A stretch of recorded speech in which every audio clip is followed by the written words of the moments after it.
Okay. So we are very lucky to have Brad Stinson, the Mortgage Marine, with us today. So, Brad, let me get a little bit of info. He's been in the mortgage business about 5 years, closed somewhere around 18 million last year. That was 2019. I closed 18 million. Okay, good.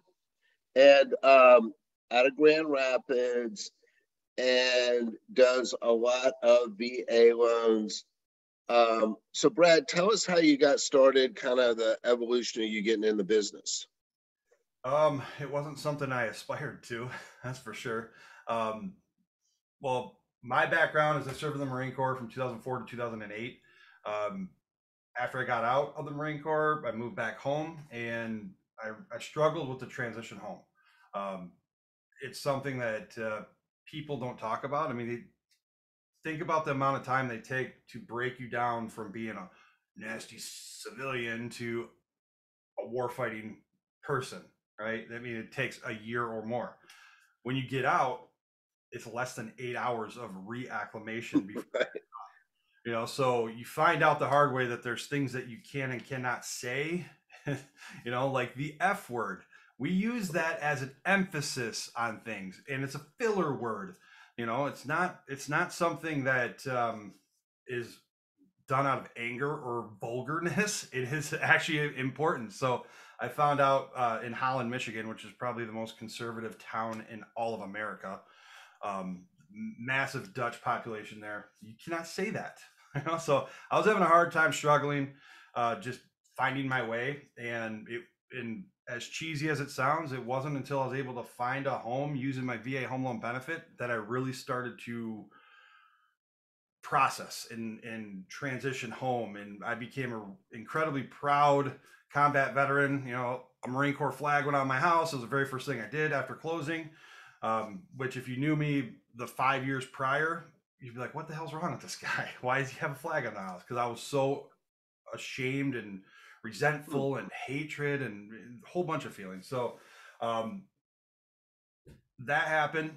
And I didn't really understand or process it at the time until a few months later when I found out a Marine that I served with had taken his own life.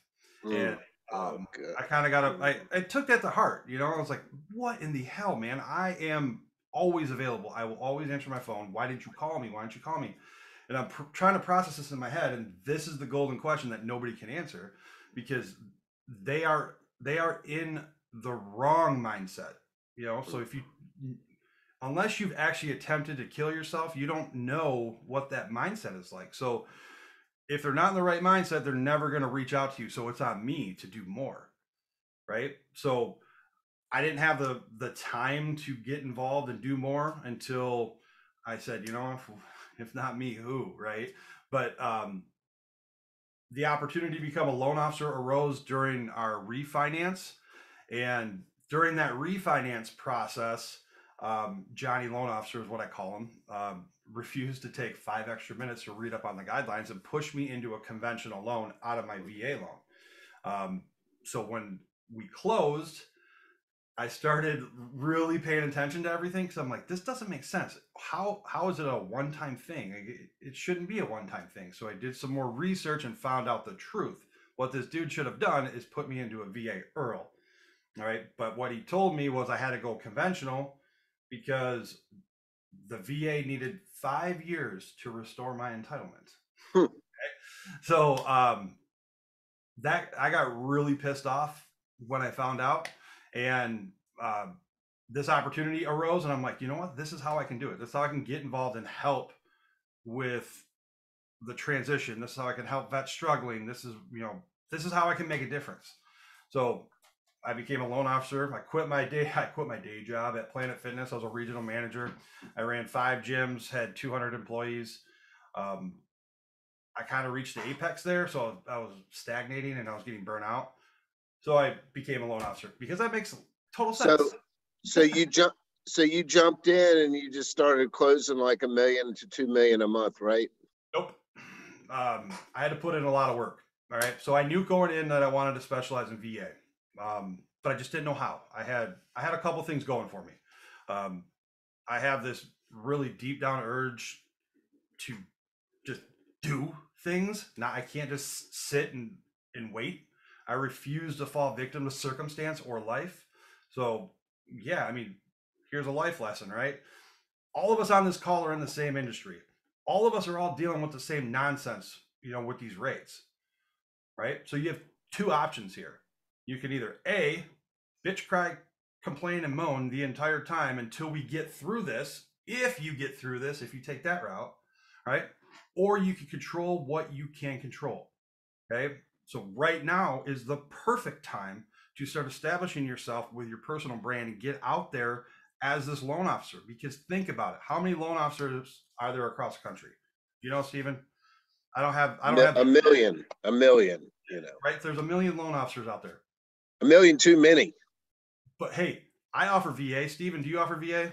Yes, I do. I offer conventional. Do you offer conventional? Yes. RD. We all offer the same shit. Right. Right. What's going to set you apart? What value do you bring? Okay. That's the difference, because when I became, when I first started on day one, I was told this, the pompous, arrogant statement of, you make 40 calls on Monday. You set 10 appointments from those calls. You're going to close. You will make $100,000 a year guaranteed. Well, my question was, if it was that easy, then why isn't everybody a loan officer? Right. Right. So tell us a little bit about like how you got your first few loans before you got all these smarts. Well, you fail greatly. That's how it is. So I listened to instruction. I started calling agents, and I hated it. I absolutely hate cold calling agents. Right. So I'm like, there's got to be a different way, but I'm going to follow the system because I'm going to appease him. But on Mondays, I'm going to make my calls, and I'm going to do other stuff, Tuesday through Friday. I started meeting with agents, and the agents that I did meet with were either brand new or they just wanted to fill 30 minutes of their day for free coffee or whatever. Because when I sat down, I'm like, hey, we're the greatest company in the world. We close loans in 21 days. We offer VA, conventional, blah, blah, blah. And, you get the 1,000-yard stare. So then it dawned on me, okay, how many other loan officers are doing this? And how am I going to get them to trust me with their business, their commission, their livelihood when I have no track record? Right. So you got to open your eyes. You look at what everybody else is doing and don't do that. Because everybody in our industry they talk a big, big game, but very, very few actually execute and prove it. Right. So did you just grind it out from day one, or was there any kind of turning point or any kind of switch that flipped where you said, hey, I found a way that I can be successful? It was about 2 months into me being licensed. That's when I had the epiphany of, okay, this is not working. I hate this. I'm going to do something else. And what I started doing was just using social media to my advantage, right? Mm-hmm. These are all new loan officers. You guys are all newer loan officers? And some support people. Okay. So it's like when you're 18 years old, you're trying to apply for a credit card, but you're getting denied because you have no credit, but you need credit to get credit. It's like which one comes first. Okay. I was in that same boat. I didn't know what to do and how to do it, but I knew I was highly motivated and I needed to do something. Okay.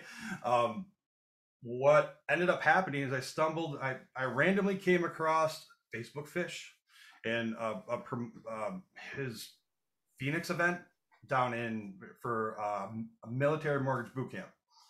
I couldn't afford it. I was brand new loan officer, haven't closed one loan yet. So I'm like, is there any deal you can work out where I can just do like an online thing? So I ended up joining there, and I watched the very first video that they had on their course. And I was like, two things happened. Number one, I knew I was on the right track with going the VA route. Number two, I found my people.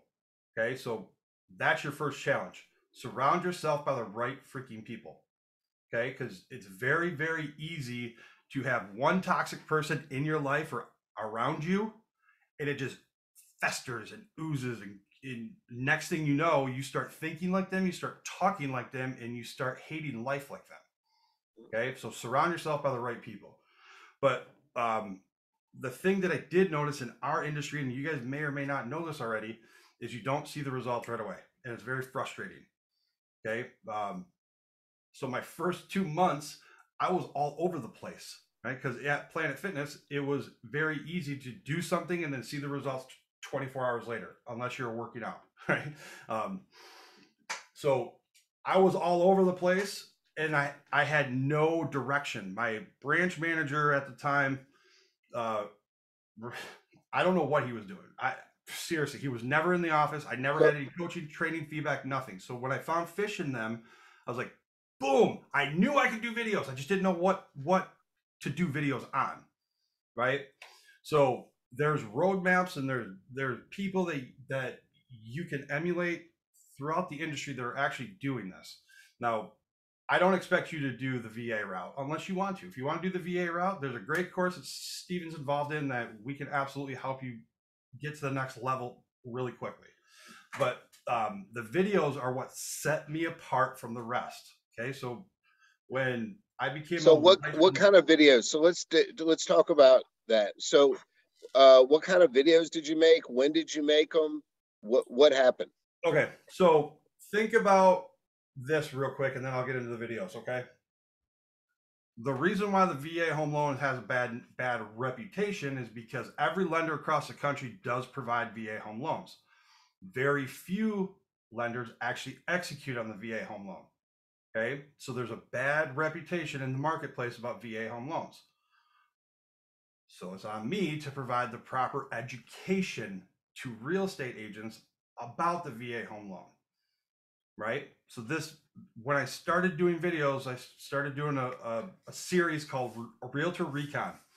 I would take small components of the VA home loan and break it down into layman's terms. Have any of you read any of the VA guidelines?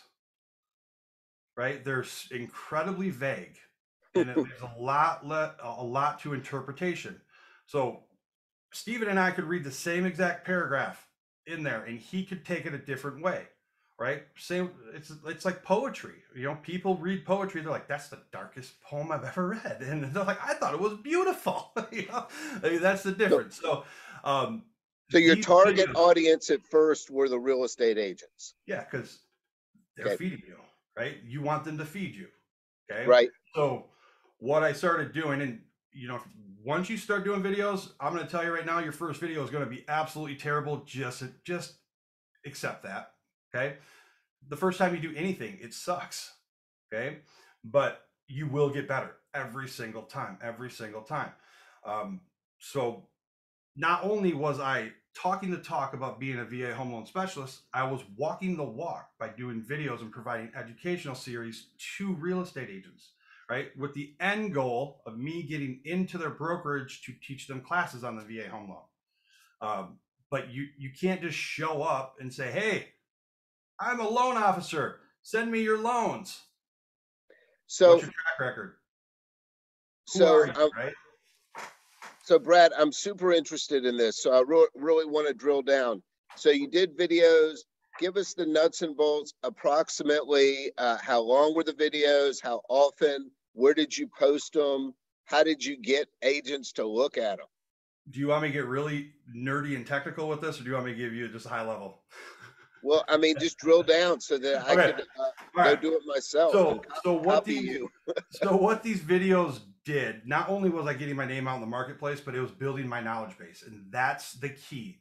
As brand new loan officers, it's very easy to walk into a room full of real estate agents and be overwhelmed and overshadowed, and you kind of cower in the corner because you just don't have anything to show for yourself yet.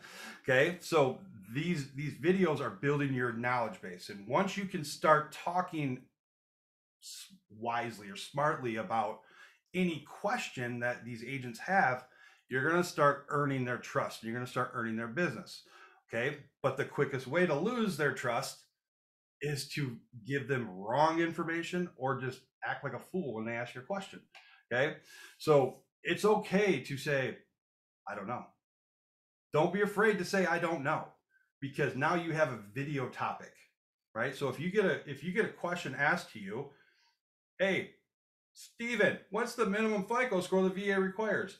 If you don't know the answer to that right off the top of your head, say, hey, that's a great question. The VA guidelines are always ever changing. Let me do some research for you, make sure I give you the most up-to-date information. I'll call you right back. So videos are based on real life questions that you're getting in your business. So I'll scroll through Facebook, and you've probably seen it now. Me and Andy do it every week. We are constantly engaged in massive battles defending the VA home loan. If there's ever a question that comes up more than one time in my feed, that's my video. Okay. So I start doing these videos, and if you've gone to any of my channels or anything, you've seen how many videos I've done, and that's not even all of them. But I will hit record and I will talk about that question that was just asked. And then I listen back to it, because who's the harshest critic of you other than your spouse? You are, right? So be brutally honest, because if you're not brutally honest, you will not see the results. Okay. So these videos, I've seen a few and they're terrific. And they're what, about 3 minutes long? It depends on the platform. Okay, so Facebook likes to do 3 to 5 minutes from your business page. If you're doing a reel, it's 1 minute. If you're doing YouTube, it's 10 or more. But I would shoot for 3 to 5 minutes. Don't worry about YouTube just yet. YouTube is a freaking beast in itself when you're setting that up. Okay, when I set mine up, I considered it to be a place to store my videos.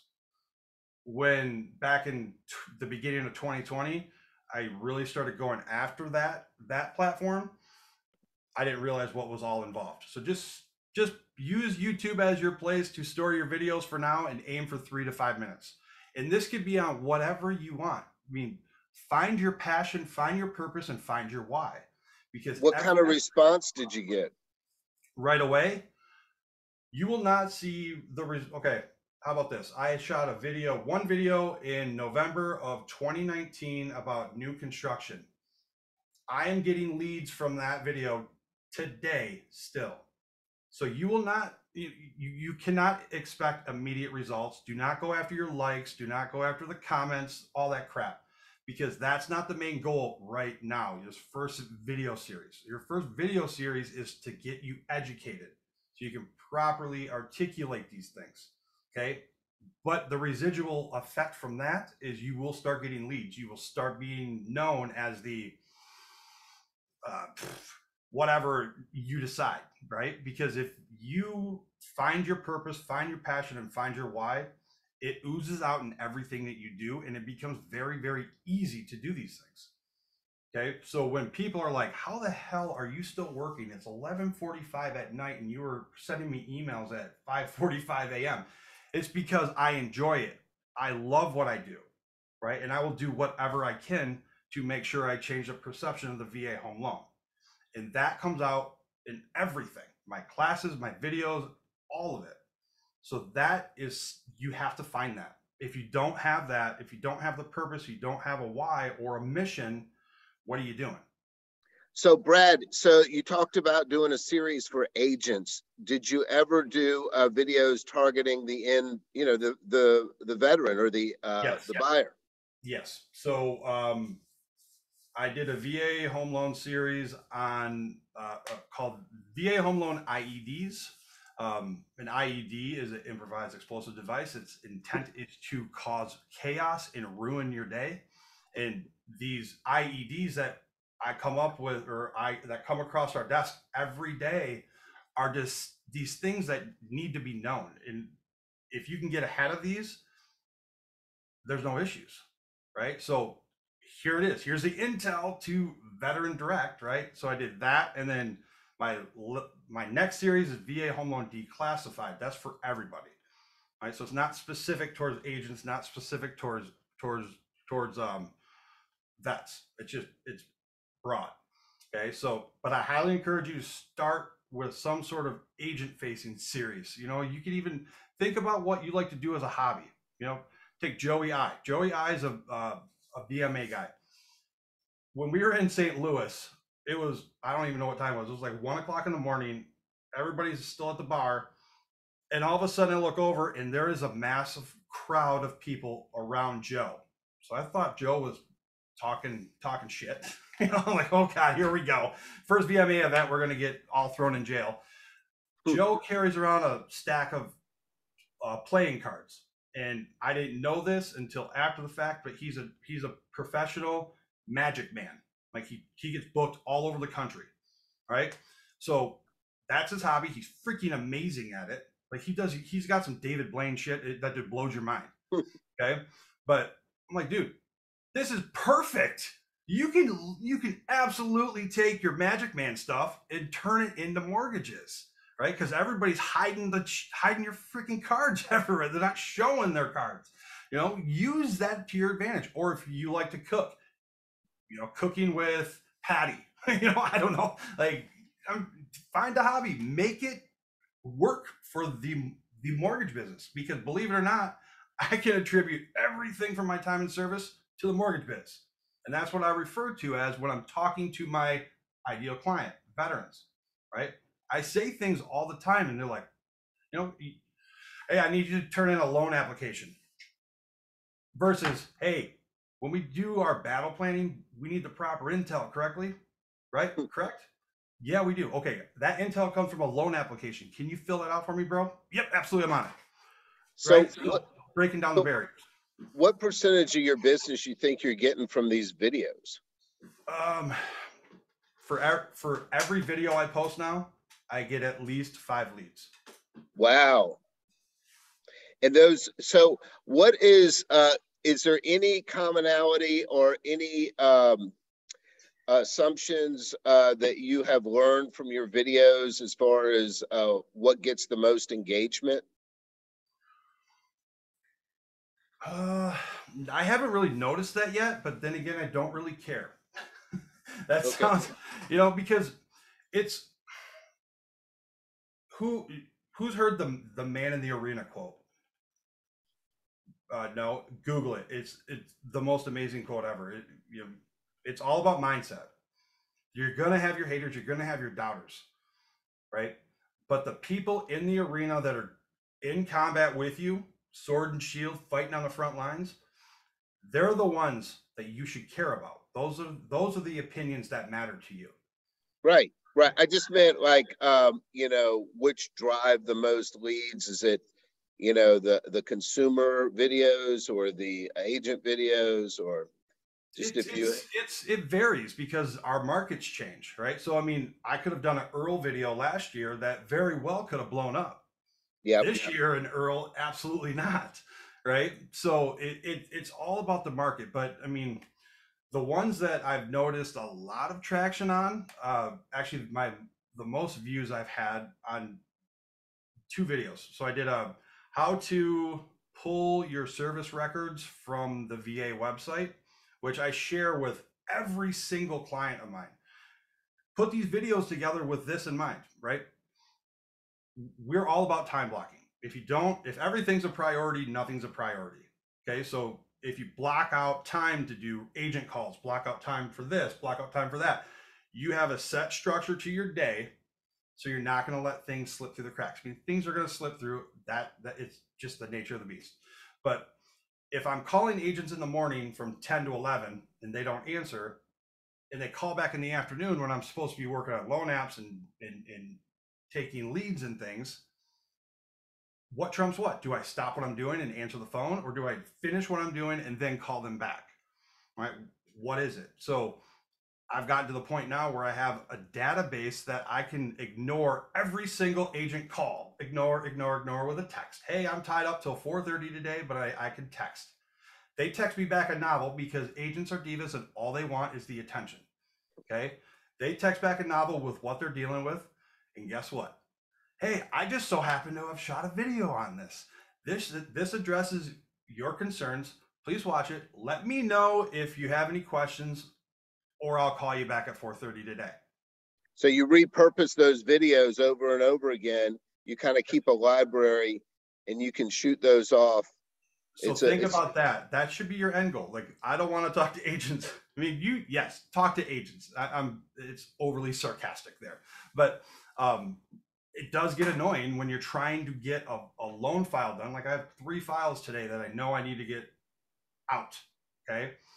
But if people are blowing up my phone nonstop, control what you can control. Be the captain of your ship, right? Nobody else dictates what you do but you. Okay, so do things with intention and do things with the end goal in mind, right? So whatever you choose, whatever route you choose to, don't choose first time home buyers. That's the most watered down topic you can, if you want to go from a small minnow in a large pond and go to a small minnow in a large pond, choose that one, right? But you don't want to do that. You want to stick out. You want to do whatever you can that you like to do and your ideal client, and it's just going to be easy. It will all be easy for you, I promise you. So long as you put in the work. You got to put in the work. So Brad, I want to be respectful of your time. You're good, man. I blocked out a whole hour, so if you, whatever you want, man. So does anybody have any questions for Brad and how he's using these videos to drive business? Lauren? Great talk, guys. Lauren, did anything catch your ear? Yeah, I mean, I don't have any specific questions for you, but I loved the videos that we watched, that were uploaded with the veterans mortgage stuff. Just your presence on video. I like the fact that you got knowledgeable on everything in order to, present yourself as more of a specialist in that. It's definitely intimidating to think about being in front of agents and getting asked questions that you really don't know the answer to. So I like the idea of, being able to look at them and be like, you know what? Great question. Let me do more research so that I can come back and give you a legitimate, educated response. Just say the most up-to-date information, because they're always changing, especially, you guys are coming in. It depends on how you want to look at this. If you want to, take the negative approach or the positive approach, this is actually a really positive time to be a brand new loan officer, because all of these guidelines are all changing. So the playing field is actually pretty level in consideration. Okay. So there's things that are going on. I can't even spell FHA, tell you the truth. I mean, I've done 2 FHA loans in 5 years and 2 conventional loans in 5 years. So the rest is all VA. So when I first started doing videos, I closed 56 loans. Then it was 72 in 2019. 2020 was 120 loans, and then last year did 153 VA loans. Wow. So the last 2 years have been 100% VA. Mm-hmm. So Nitty, so you've been doing videos, I see them. And so tell us about, are you getting any response? Not yet. But I'm not being impatient. As Brad told, he is getting leads from 2019 videos till now. And I'm planning to improvise now. Now that I'm watching Brad's videos, I'm planning to improvise and add a little more to what I'm telling. So Brad, when you do your videos, do you have like a script, or do you jot down a few notes, or you just totally wing it? I don't wing it, because if you wing it, you start going down these rabbit holes that just absolutely are just nonsense time wasters. Okay. So I also don't like doing scripts, because if you have a full script, what ends up happening is you start reading the script like this. Right. My name is Brad Stinson. Your personality goes away. Okay, so what I typically do, hold on, let me see if I can. I have a digital notebook that I take all notes on.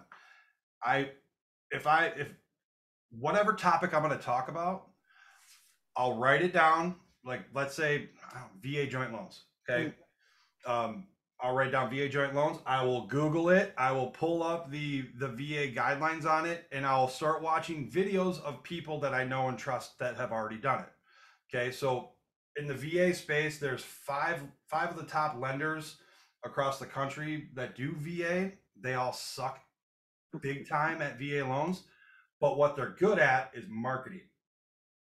So I start every one of my videos at the Veterans United home buying playlist.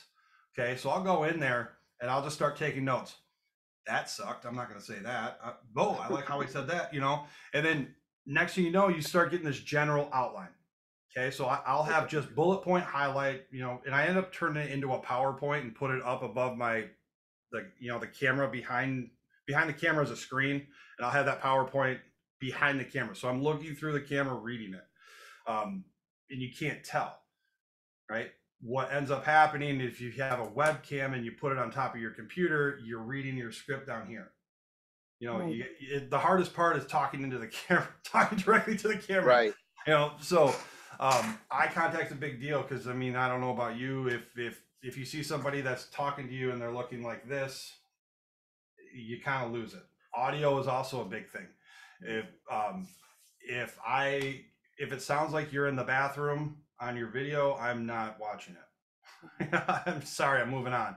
You know, just those things. But that's just me personally. Everybody's different, right? So the whole gist of this is anything that you do is better than nothing. Okay, so even if it's just a little bit of baby step, that's okay. And I just discovered Reels. You know, REELS. Right, Instagram right? Reels. They're on Facebook too. So I did okay. 1 minute a reel like 3 weeks ago about a class that I was teaching. The thing has over 10,000 views. Wow. Right. So, and it's just a stupid one about me complaining about waiting on a conventional appraisal after we're cleared to close. You know, like we're contingent on the sale of the house. Our VA loan is already clear to close, but these yahoos are waiting on a conventional appraisal. If it was flipped and they're waiting on the VA appraisal, guess what would be happening? VA loans suck, right? But nobody says anything when we're waiting on conventional like we always do.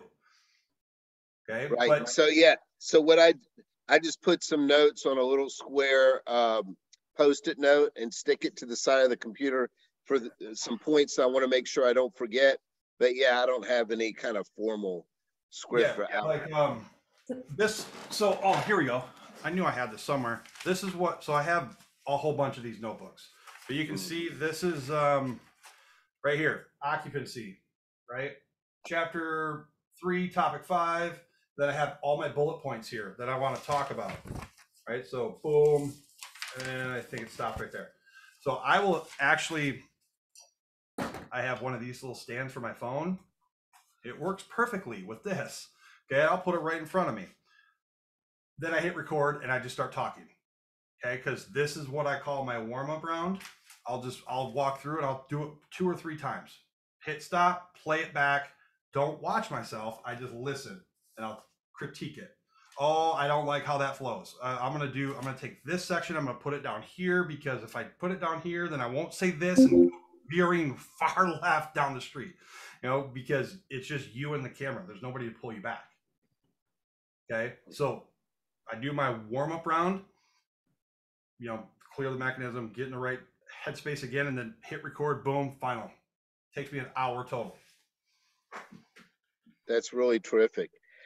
Okay, are there any more questions for Brad? So thank you so much, Brad. I really appreciate it. You guys have all been super helpful, you and Michael Fisher, and we had Brad Stevens on here. And you guys have really been terrific. So my pleasure, man. Anything to help. So have an awesome month, and I'm going to talk to you later.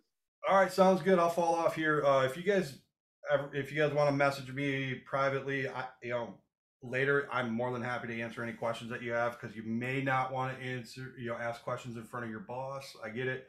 So I have a couple of questions, but I'll message you now that you have given me the opportunity. Yeah, absolutely. I'm here to help.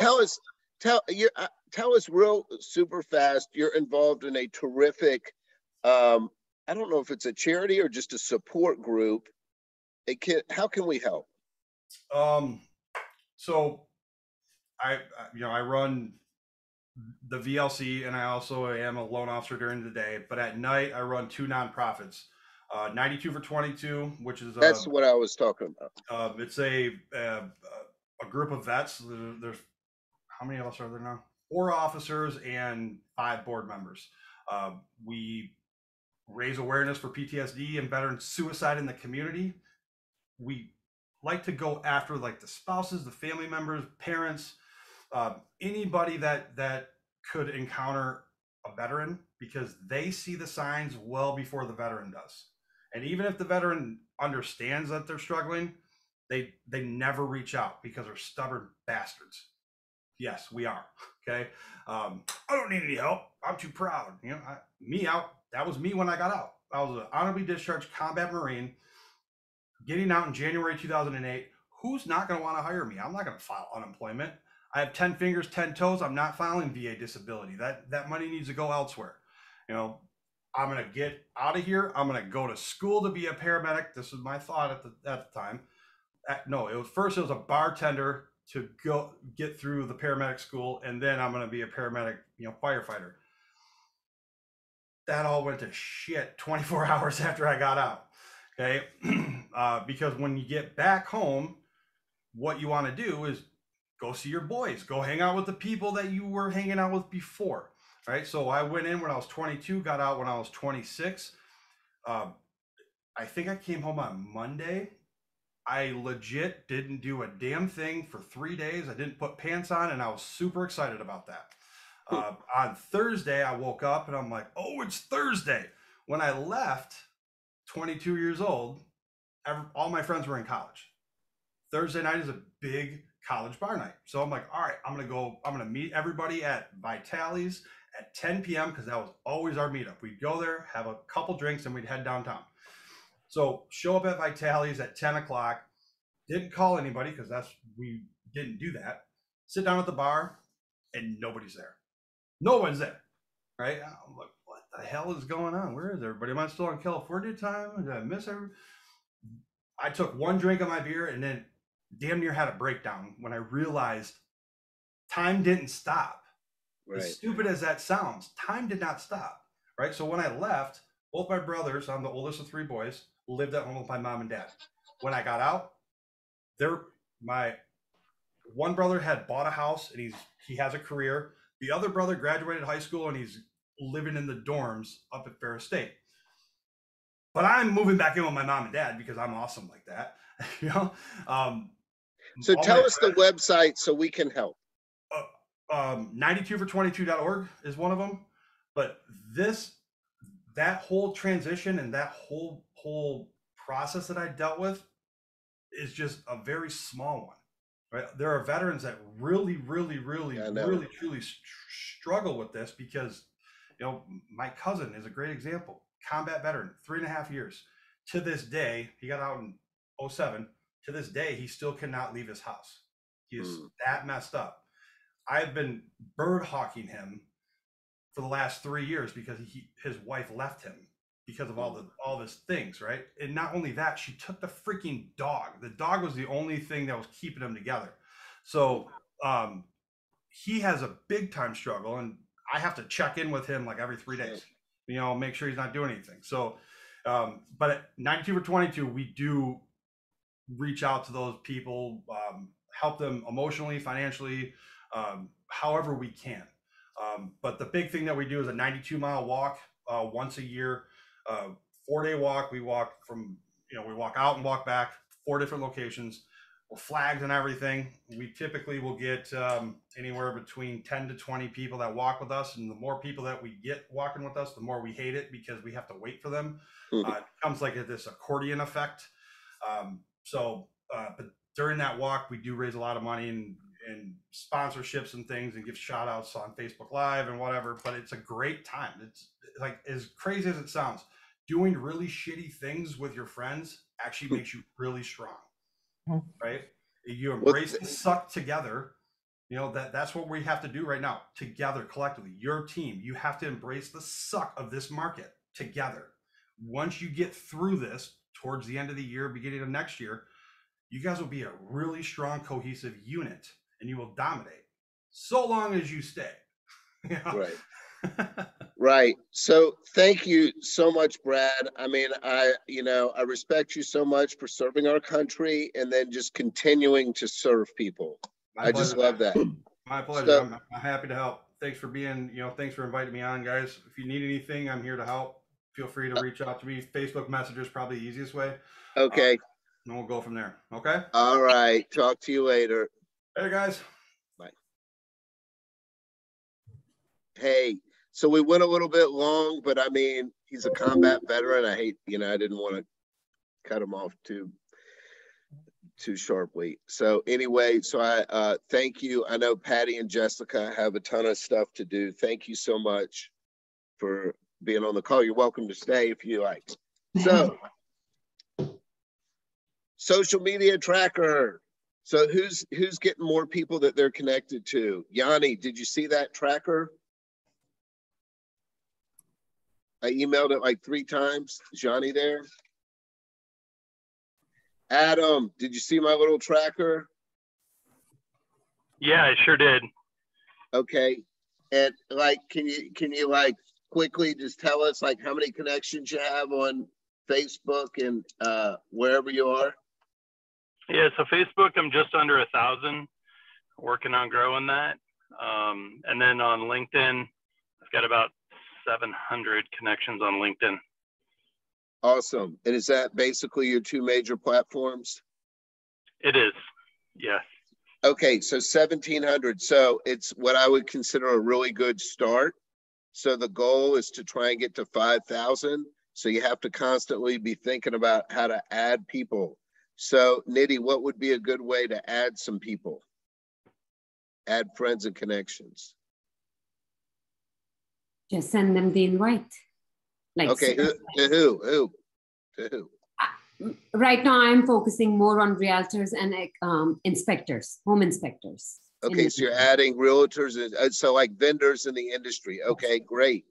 And then, of course, if you have some past customers, those people and agents that you worked with, you invite those people. And then a really good cheat, Adam, a really good cheat for you would be to try and invite a lot of the people that you have on Facebook to hook up with you on LinkedIn. So you're going to be sending messages different places. This way you kind of get them coming and going. So those are some ideas to kind of build that that database up. Okay, so did anybody look at that social media guide that I sent you? It's one of the attachments that was, I'm sorry? Was it the article? No, that was a networking article. Right, so this was that PDF. It was about 20 pages. And it said Guide to Social Media for Real Estate Agents. I did not see it. Okay, well, anyway, it was one of the 3 attachments I sent. So here's the thing. So that's a real simplified guide. And the reason why I sent it is not necessarily to teach you anything. It's to use for your agents. So it's another way that you can add value to agents.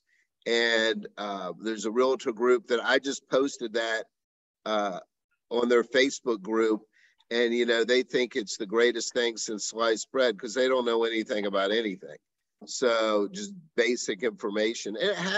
And it also has some cut and paste. I'm echoing somewhere.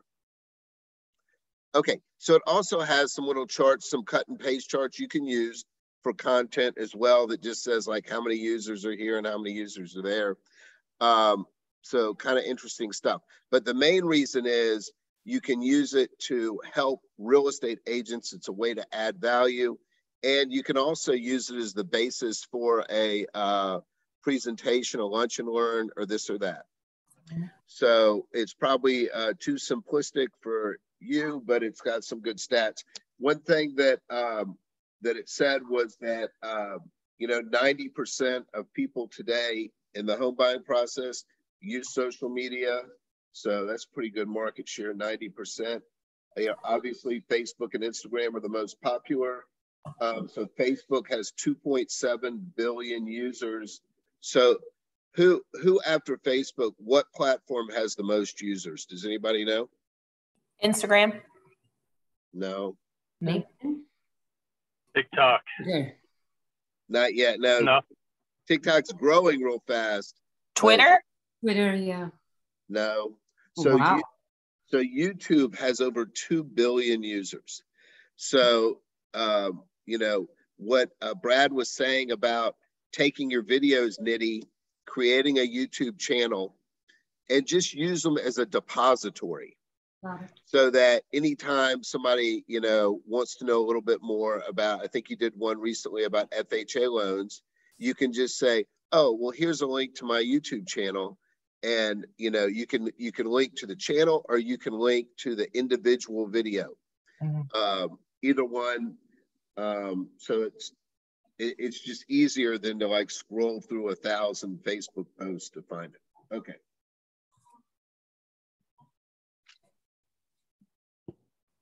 So we talked a little bit about, we talked a little bit about branding, and branding is like this big scary word to salespeople, but in my eyes, branding is just reputation.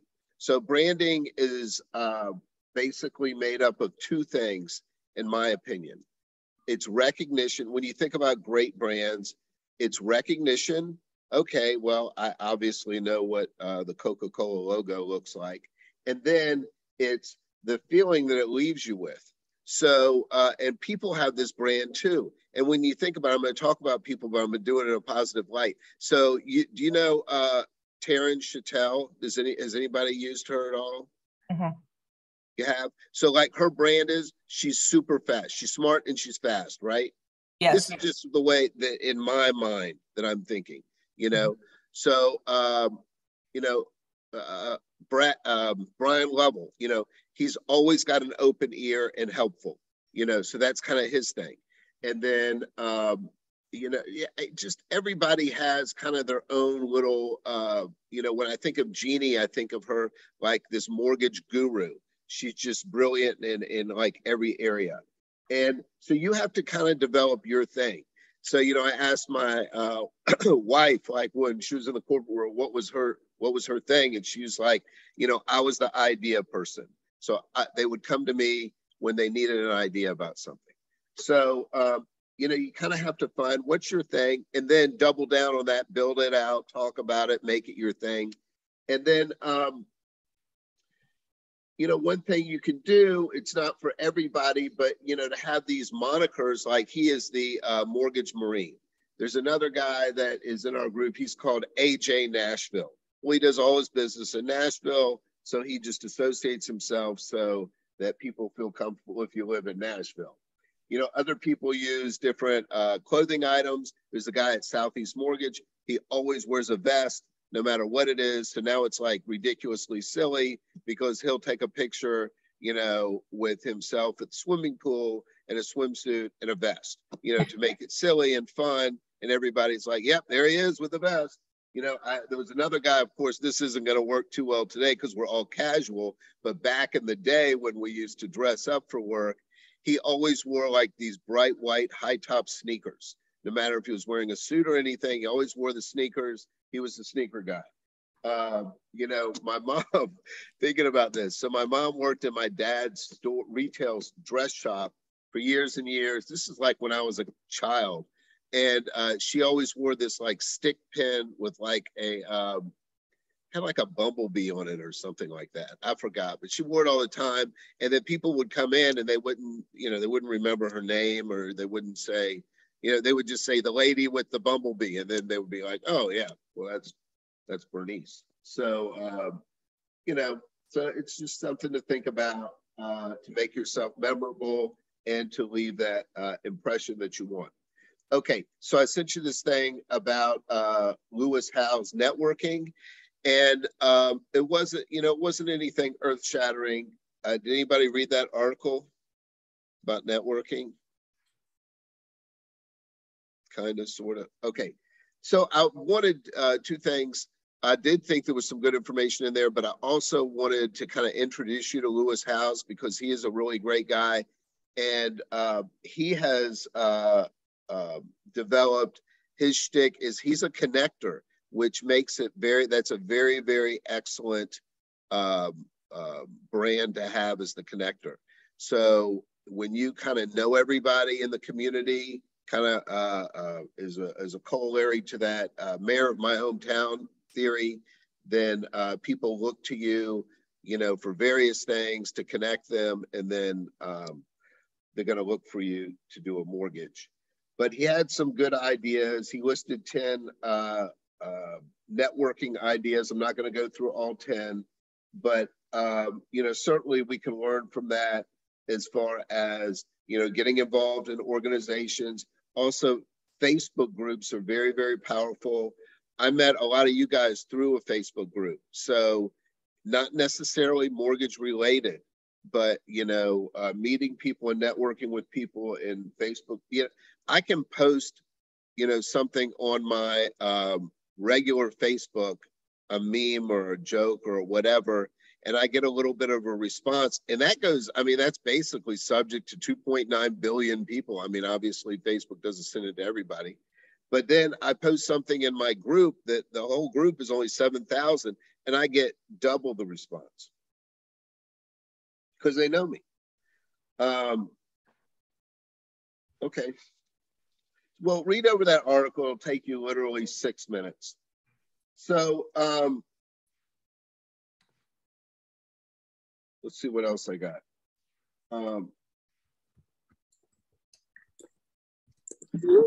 Anybody have any? So Yanni, tell us what you're doing as far as social media. I try to find idea to talk about it. I have not uploaded for the past 2 weeks. But I try to find idea to talk about it. I upload a couple of YouTube video, which I'm getting nervous to share because I find it's boring personally. So don't be boring. Yeah, that's true. Just like I said, I just find idea to talk about it, maybe try to give them value, educate them a little bit, like, you know, whoever watch it. Some of my friends love it, but, you know, I have not really get anything back, you know, yet. So, no, but you bring, I was kidding, but I mean, you bring up a good point. I mean, these videos about, you know, that Brad does about VA mortgages, I mean, they may be slightly interesting to us because we're in the industry, but for 99% of the population, you know, they're not super interesting. So what you have to do is you have to employ the jab, jab, jab, hook theory, Yanni. So you have to tell them some fun stuff. So tell us about you. Or do you have a family? Do you have any pets? Do you have any interests? Me? Yeah. So I'm a veteran, and I got out of the military last year. Is that what you asked? That's awesome. Thank you. Well, thank you for your service. I did not know you were a veteran. So yes, there you go. So go look at Brad's videos and friggin' copy the ideas. That's what I thought too when I listened to him talk. I like, you know what? I'm gonna find his YouTube and kind of copy the idea. But the thing is, people around here, that's majority of us of VA alone. Like majority of us, I'm in the military town, so that's fantastic. Yeah. And so that's your thing. So so where were you born in the US? No, I was born in Thailand. So you came, how old were you when you came over? 22. Wow. So you came over at 22, but yet you felt in your heart you wanted to serve? I did. You know, but after a while, you know, I don't want to get into the politics. I just don't agree with what they do now. I'm sorry. Well, so, right. But we do agree that it takes a person who has a certain servant mentality that wants to help people, that is a patriot and wants to defend this country. I think it takes a special person, regardless of what, you know, your politics are. You protected this nation and the freedoms for everybody that lives in it. which is really terrific.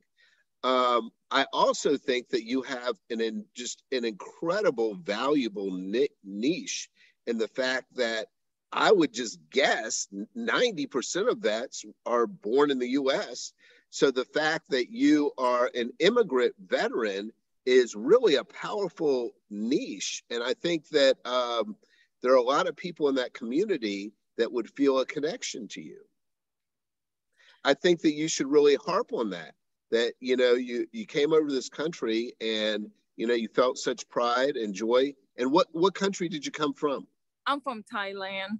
From Thailand, that's right. So you came over from Thailand and you, you know, you felt like you wanted to serve. I mean, it really, you know, I'm really kind of taken back by that because it's just so powerful to me, you know, to feel like you wanted to defend our country and you had been here such a short time. I just have so much admiration for you. And thank you. Yeah, I mean, that's really terrific. So yeah, so bring that out. That is that's something to be proud of, and I think you're going to make a lot of connections with that. Also, mix in though that you know, what do you do on the weekends? Your hobbies, your you know, do you have any pets? This and that. People love that stuff. So you mix it. I do. Okay. The power at my house is out. That's why I'm outside today. Okay. Yeah, well, that's the storm okay. is coming in. Okay, well, you know, there's a video right there. But yeah, so you make those lifestyle videos and then you hit us with that story about you serving in the military. And I just know that you're going to make a lot of connections, get a lot of Thank you. engagement. I just want to say I had my first posting 2 weeks ago. Oh, congratulations. Congratulations. Yeah. Thank you. That's really terrific. So, so Adam, what are you doing as far as social media? Social media, so I don't do a lot of videos right now. I need to start ramping that up. Mostly what I'm using is our marketing team with that, but I do post photos and events in my life.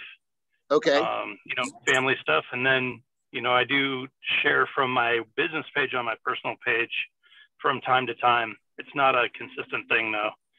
I usually keep those two pages pretty separate. Okay, so I don't agree with that strategy. I think that you should merge that group and you should hit the business people with the social stuff and the social people with some business stuff.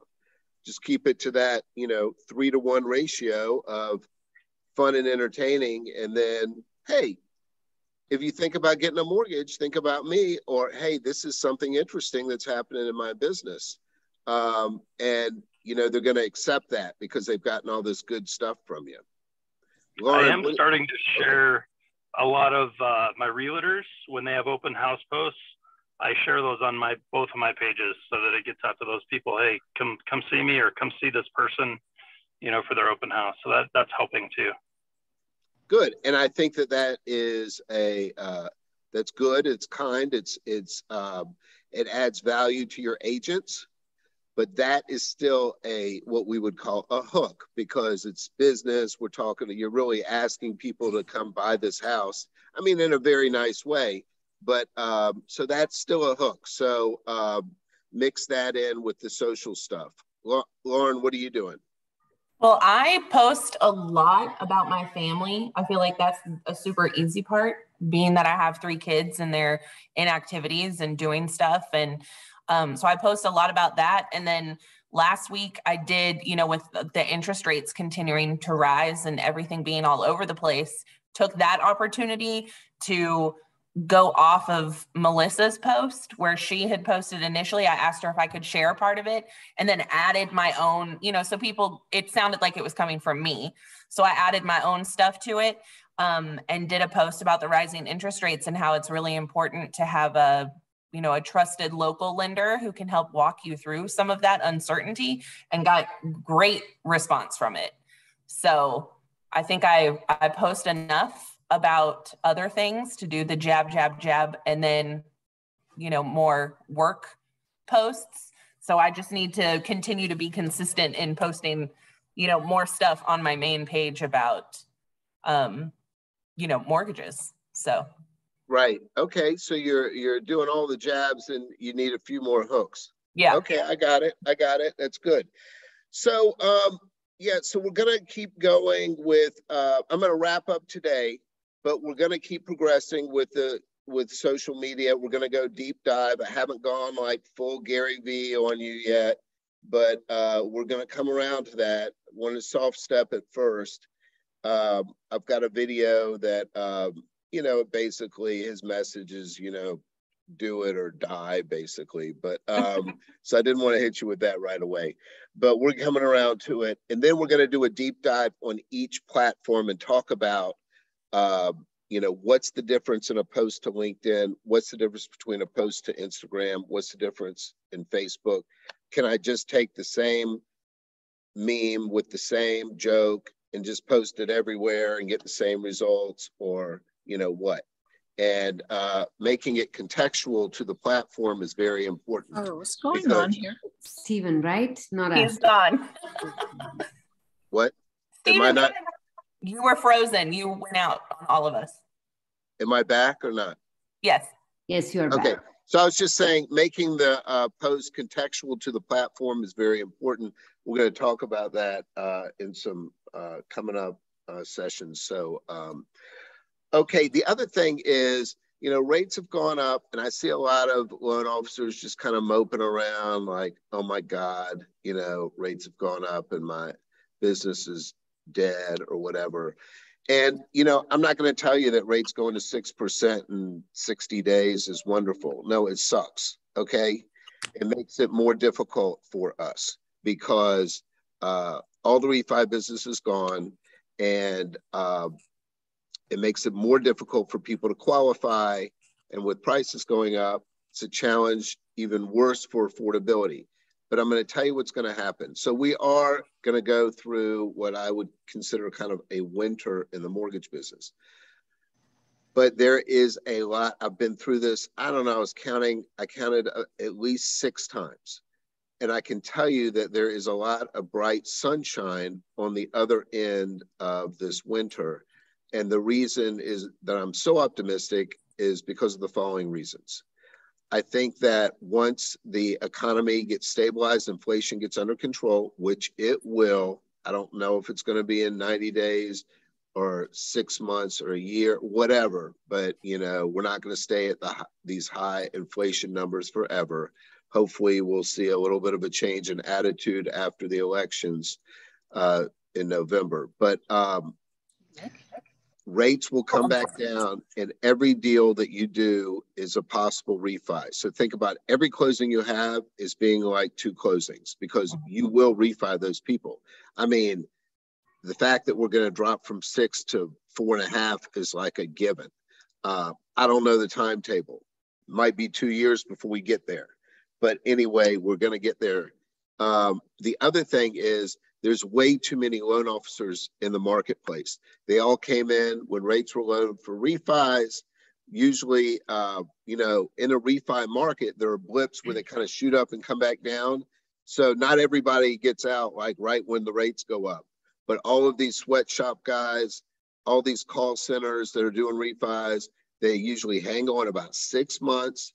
It's been about 2 months maybe since we completely been out of the refi market. So about 3 to 4 more months, and you're going to see 30% of the loan officers disappear. Fewer loan officers, the bigger slice of the pie for each one of us. So those 2 things I really feel very strongly will happen almost certainly. The other thing is, we're going to start to see, so right now we have a few credit unions and brokers that are offering really good ARM rates. I sent out a thing about us having, Adam, do you know you can get a conventional 5-year ARM at 4%? I did see that email. You got to figure, we don't know when rates will improve, but you got to figure over 5 years they're going to improve. So that'll get you from point A to point B. Now, that's just a conventional product through that one company, and we don't even know how long that's going to last. But one thing I know for sure is you're going to start seeing these ARMs come back into the market, regular conventional Fannie Mae ARMs. And ARMs are our friends because ARMs mean loans now, refis later, and they'll be easier for your customers to qualify. That's another bright point that's going to happen. I feel confident if you can weather this storm, that there's going to be a pot of gold at the end of the rainbow. I wish I could tell you it's going to be on December 12th or something like that. I don't know, but I think within 6 months is just my guess. 6 months is kind of sticking in my head. I think about the elections in November and then maybe 30 days after, you know. The thing is that once people get more confidence, then things really start to happen even before the actual economy and the economic numbers come through. Once people get in the mindset where they feel good about things again,